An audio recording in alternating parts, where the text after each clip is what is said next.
जी बिस्मिल्लाह पढ़ते हैं। हमने मार्शल लॉ को बारे में पढ़ा। अच्छा, मार्शल लॉ एक्चुअली क्या चीज़ है कि ये होता ये है कि मार्शल लॉ में एक इस्टेब्लिश्ड नेशनल असेंबली या असेंबली चल रही होती है, ठीक है, और उसको डिज़ोल्व करके एक पावर जो है वो ऊपर आके कंट्रोल कर लेती है। That is called martial law.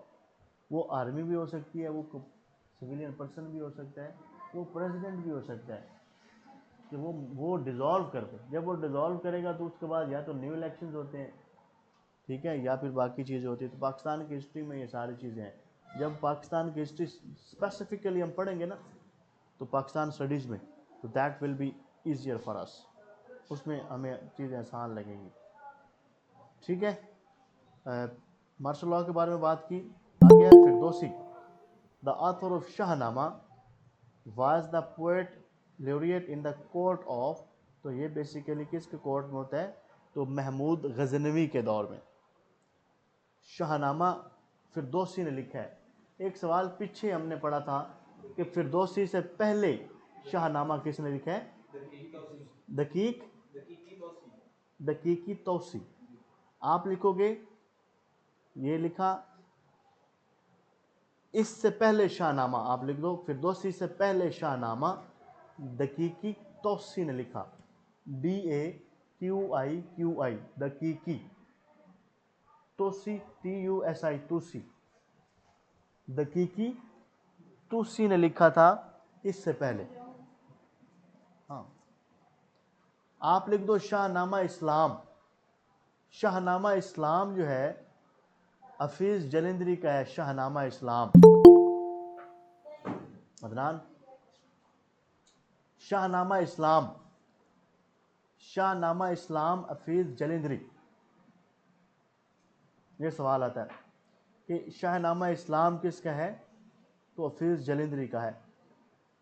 आगे, the partition of India in 1947 was when the first election of Punjab assembly held in Pakistan. तो कब हुए थे? 1951 में। अच्छा, पहले क्या होता है, ये बात बड़ी मजे की है। पहले ये होता था, पहले होते थे प्रोविंशियल इलेक्शंस और सेंट्रल इलेक्शंस। कि जो सूबे होते थे या जो प्रोविंसेस होते थे उनके इलेक्शंस अलहदा होते थे, और सेंट्रल जो नेशनल असेंबली या ये जो चीज़ें, इनके इलेक्शंस अलहदा होते थे। जब से पहले इलेक्शन हुए हैं जिनमें दोनों को इकट्ठे हों, उनको जनरल इलेक्शंस कहा जाता है, जिनमें आप नेशनल असेंबली और प्रोविंशियल असेंबली का इकट्ठा इलेक्शन एक ही होता है। अब पाकिस्तान में जो इलेक्शंस होते हैं ना, ये जनरल इलेक्शन होता है, और ये पहला इलेक्शन हुआ था 1970 में। आप लिखो first general election.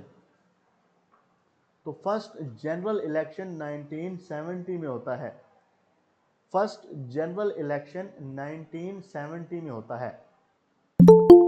First general election 1970 में होता है। फर्स्ट जनरल इलेक्शन 1970 में। फर्स्ट जनरल इलेक्शन कहाँ पे होता है? फर्स्ट जनरल इलेक्शन 1970 में होता है। आगे, which field of archaeology would most likely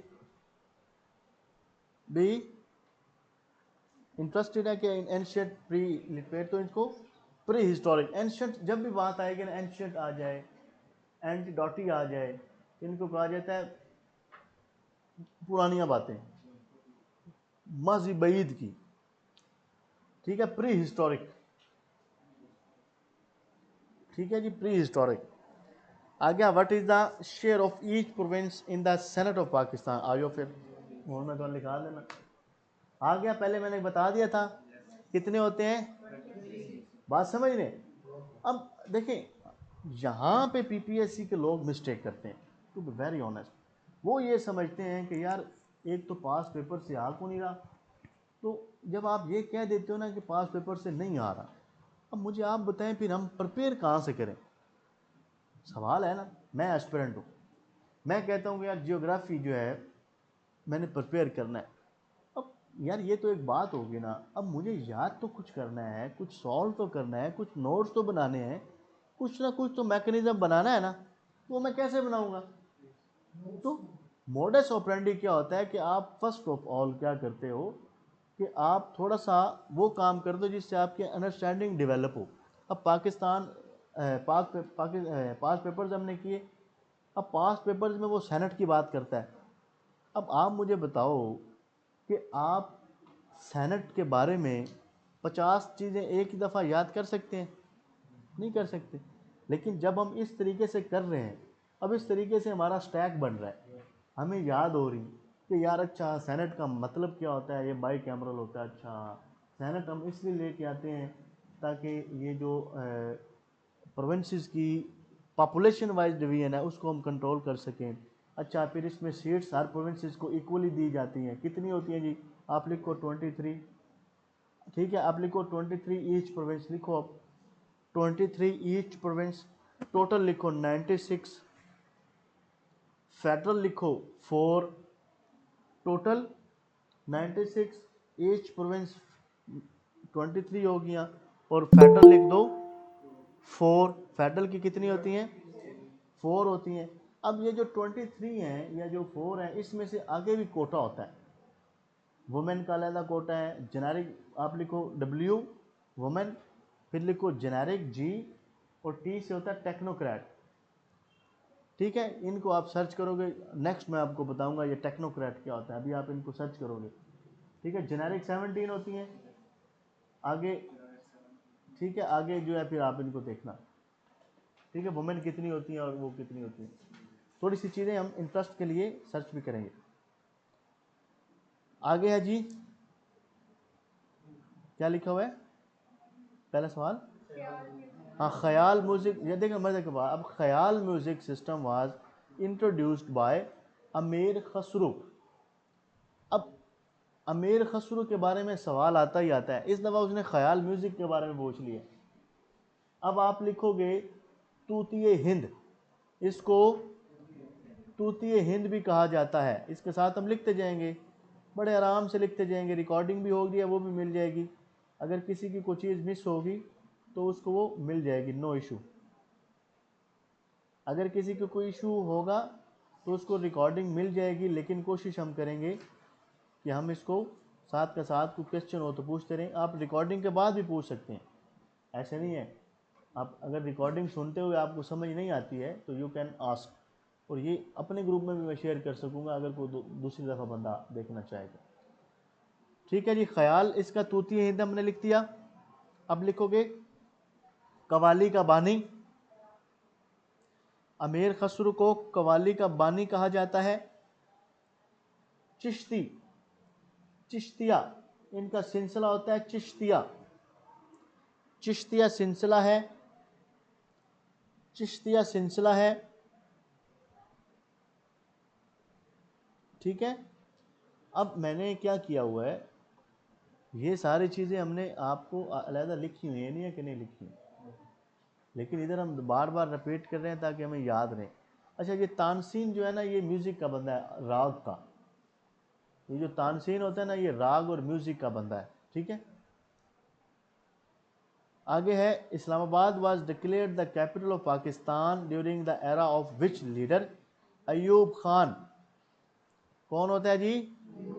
Ayub Khan. ये जो बनता है ना ये इस्लामाबाद, जब प्रॉपरली 1967 में होता है।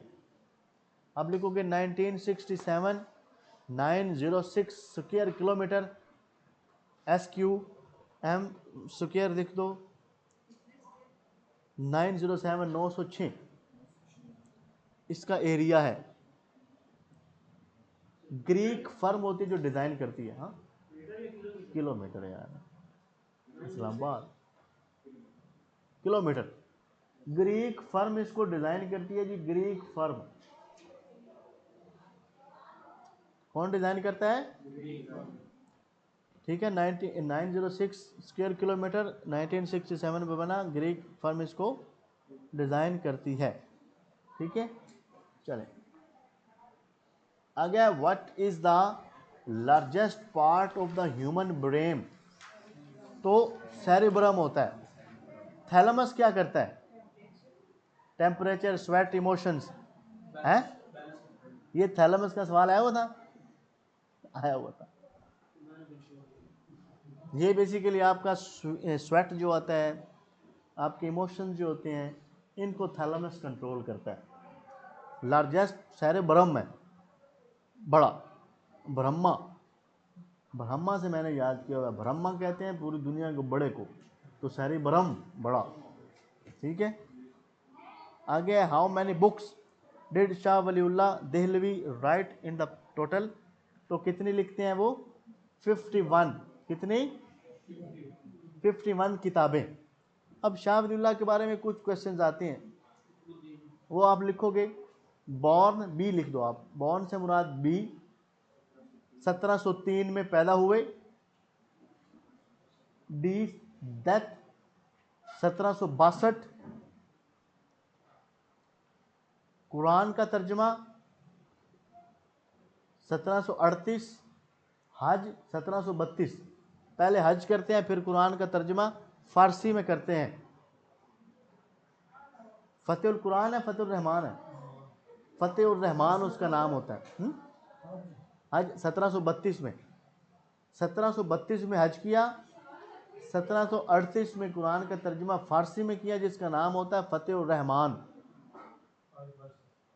जिसका नाम है फतेहुर रहमान।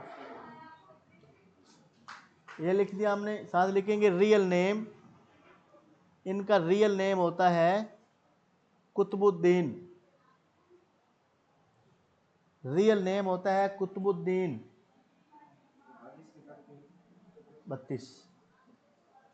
32 में हज, 38 में कुरान। Real name Qutubuddin. दो किताबों के नाम हम लिखेंगे, फौजुल कबीर, हुज्जतुल बालगा। फौजुल कबीर, फौजुल कबीर, ये किताब का नाम है फौजुल कबीर, और हुज्जतुल बालगा ये किताबों के नाम है। और एक बात हम लिखेंगे कि इन्होंने कहा था मनसूख आयात 5 है। आप लिखोगे मनसूख आयात 5, लिखो मनसूख आयात 5। तो 5 मनसूख आयात हैं। कितनी? 5 मनसूख आयात हैं। ठीक है, अब ये शाह वलीउल्लाह के बारे में इतनी क्वेश्चंस आते हैं, और भी आते हैं, लेकिन वो आहिस्ता आहिस्ता एक्सपैंड करेंगे। इनको हम अगेन एंड अगेन रिपीट करेंगे जब भी शाह वलीउल्लाह की बात आएगी। पाकिस्तान स्टडीज़ का जब हम सब्जेक्ट स्टार्ट करेंगे ना, 1 साल के पेपर्स में आपको सारा शीशा हो जाना है इंशाल्लाह। थोड़ा सा पेशेंस चाहिए, इसके ऊपर मैं बात करूँगा आपसे कि पेशेंस जो है वो हमें क्यों ज़रूरी। क्योंकि हमारा जो सीड होता है, अब ये बड़ी मज़े की बात है, जो सीड होता है वो जर्मिनेट होता है जब वो ज़मीन के अंदर अकेला आइसोलेशन में पड़ा रहता है, तो तब उससे वो फूटता है, तब वो जर्मिनेट होता है। तो एक्चुअली जो इंसान का माइंड है, उसमें जो थॉट है, उसमें जो काम है या उसमें जो वर्क है, वो भी उसी तरीके से जर्मिनेट होता है जब वो बंदा आइसोलेशन में पेशेंस के साथ काम करता रहे। और यही स्ट्रैटेजी है ज़िंदगी में कामयाब होने की, और कोई स्किल नहीं है, और कोई शॉर्टकट नहीं है। ठीक है जी, आगे है which Muslim treaty is known as the Magna Carta of Pakistan? तो इसको कहते हैं कॉन्स्टिट्यूशन ऑफ मदीना। जो कॉन्स्टिट्यूशन ऑफ मदीना होता है, सबसे पहले ये जो साइन किया जाता है, इसको मैग्ना कार्टा ऑफ इस्लाम कहा जाता है। ठीक है जी, अब लिखो ट्रीटी ऑफ हुदैबिया के साथ 6 हिजरी अंडर कीकर ट्री। 6 हिजरी अंडर कीकर ट्री। ट्रीटी ऑफ हुदैबिया 2 जगह पे लिखा है, लेकिन चलो एक साथ आप लिख दो। आगे अब्दुल मलिक इब्ने मरवान इंट्रोड्यूस करेंसी दिनार 693 एडी में। 693 एडी में दिनार इंट्रोड्यूस किया था इसने, दिनार। सुल्तान Alp Arslan belong to which dynasty? तो सिलजोक डायनेस्टी। अब इसके साथ लिख दो सिलजोक के बाद आफ्टर ओटमन। आया हुआ है सवाल? कि ओटोमन एम्पायर किसके बाद आते हैं, सिलजोक के बाद आते हैं, तो दैट इज रेपिटेशन, हम खुद बना रहे हैं, ठीक है। कुछ सिलजोकों के बाद ओटोमन आते हैं। इमाम हुसैन अलैहिस्सलाम के बाद अहले कूफा के साथ बनु उमैया के खिलाफ नवासा रसूल सल्लल्लाहु अलैहि वसल्लम ने कौन आए थे, तो जैद इब्न अली, जैद बिन अली थे। अच्छा, ये आप जो इमाम हुसैन हैं वो पैदा हुए थे 4 हिजरी को। ये सवाल आता है, बॉर्न 4 हिजरी, बॉर्न 4 हिजरी। आप लिखो करबला, जो करबला का वाक़या है वो 61 हिजरी में होता है, 61 हिजरी में। करबला का वाक़या कब होता है, 61 हिजरी में। करबला का वाक़या कब होता है, 61 हिजरी में। अब मुझे कौन बताएगा कि कौन सी हज़ूर सल्लल्लाहु अलैहि वसल्लम की बीवी होती है जो जिंदा होती है करबला के वाक़या में, उम्मे सलमा। वेरी गुड, उम्मे सलमा लिखेंगे, उम्मे सलमा लिखेंगे। आप लिखोगे हज़ूर उम्महातुल मोमिनीन उम्मे सलमा वाज अलाइव, बस, या उम्मे सलमा अलाइव लिख दो। आपको कीवर्ड से अब कीवर्ड बनाने, अब हमें कीवर्ड्स बनाने की समझ आना शुरू होगी है कि जब हम पेपर पढ़ेंगे ना, इतना रिपीट करेंगे कि हमें याद, अच्छा ये मैंने इसलिए लिखा था, ये मैंने इसलिए लिखा है। तो जस्ट कीवर्ड्स मेमोराइज करने। अब यहाँ पे मैंने सिर्फ लिखा है 4 हिजरी करबला 61 हिजरी। अब मुझे पता है कि 4 हिजरी से मुराद पैदा हुए, 61 हिजरी से मुराद करबला है। तो ये हमने जितनी रिपीट करेंगे उतना हमारे कीवर्ड्स ये बनते जाएंगे। 1991 तक जो है वो हमारा आज का होगा। 1992 से हम इंशाल्लाह स्टार्ट करेंगे। जिन बच्चों का कुछ पीछे वाला पेपर रह गए या तो वो 8 बजे से लेके जो हमारी क्लास 10 बजे तक होती है, आप वो भी अटेंड कर सकते हो। किसी का कोई सवाल है तो आप टेक्स्ट में भी पूछ सकते हो, और अगर आप लोगों ने जाना है, मतलब ऑफलाइन होना है, तो आप जा सकते हैं। अगर आप पर्सनल पूछना चाहें तो आप पर्सनल पूछ सकते हैं। रिकॉर्डिंग में ऑफ कर रहा हूँ।